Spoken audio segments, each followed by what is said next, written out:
ഇനി നമ്മൾ ഫോട്ടോ ഫ്രെയിമാണ് ചെയ്യുന്നത്. അപ്പോൾ അതിന് നമ്മൾക്ക് യൂസ് ചെയ്തേക്കുന്നത് ഒറിജിനൽ വരമാലയുടെ ഫ്ലവേഴ്സാണ്. അപ്പോൾ നമുക്കൊരു ബിഗ് സൈസിലാണ് ആ ഫ്ലവേഴ്സ് കിട്ടിയിട്ടുള്ളത്. നമുക്ക് ആവശ്യമായിട്ടുള്ള സൈസിലേക്ക് ആ ഫ്ലവേഴ്സിന് കട്ട് ചെയ്തെടുക്കുകയാണ് ചെയ്തത്.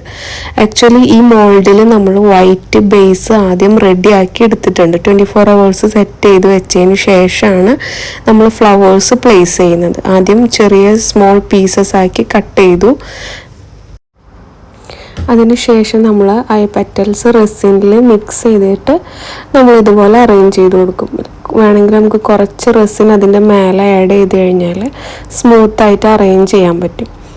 ഓക്കെ, കൂടെ ഞാൻ കുറച്ച് ഗോൾഡ് ഫ്ലേക്സ് നമ്മൾ അതിൽ അപ്ലൈ ചെയ്തിട്ടുണ്ട് റെസിനിൽ മിക്സ് ചെയ്തിട്ട്. സോ അതൊരു ഷൈനിങ് എഫക്റ്റ് കിട്ടാൻ വേണ്ടിയിട്ടാണ് അങ്ങനെ ആഡ് ചെയ്തത്.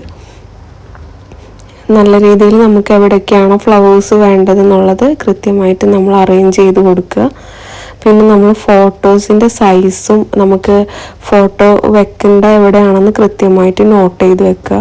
അതുപോലെ തന്നെ എവിടെയെങ്കിലും സ്റ്റിക്കേഴ്സ് ആഡ് ചെയ്യാനുണ്ടെങ്കിൽ അതിനുള്ള സ്പേസൊക്കെ വിട്ടിട്ട് വേണം നമ്മൾ ഈ ഒരു ഫ്ലവർ അറേഞ്ച് ചെയ്യാൻ. ഓക്കെ,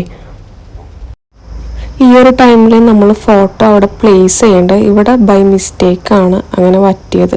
ഓക്കെ, നമ്മൾ നെക്സ്റ്റ് ഡേയിലാണ് ഫോട്ടോയും ബാക്കി സ്റ്റിക്കേഴ്സൊക്കെ ആഡ് ചെയ്യുന്നത് കേട്ടോ. ആഫ്റ്റർ 24 hours നമുക്ക് നല്ല രീതിയിൽ സെറ്റ് ചെയ്ത് കിട്ടിയിട്ടുണ്ടായിരുന്നു. നമ്മുടെ പെറ്റൽസൊക്കെ പ്രൊജക്റ്റ് ചെയ്ത് നിൽക്കും, അത് നല്ല ഷാർപ്പായിട്ടാണ് ഉണ്ടാവുക. സോ നമ്മളത് നല്ല രീതിയിൽ സാൻഡ് പേപ്പർ യൂസ് ചെയ്തിട്ട് റബ്ബ് ചെയ്ത് നന്നായി സ്മൂത്താക്കി എടുക്കണം സർഫസ്.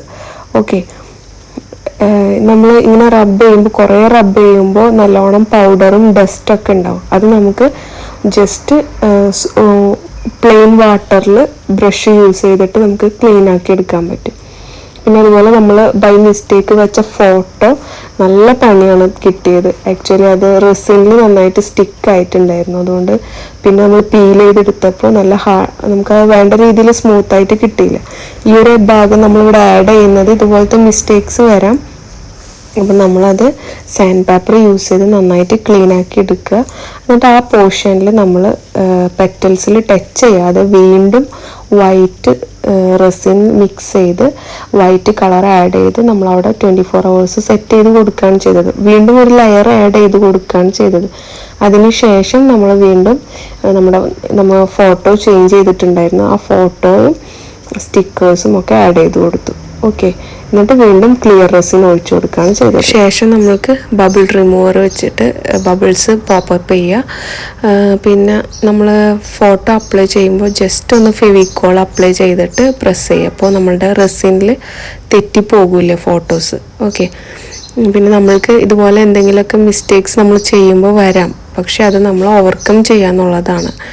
നമ്മൾ ഫൈനൽ ലുക്ക് ഇതുപോലെയാണ് കേട്ടോ.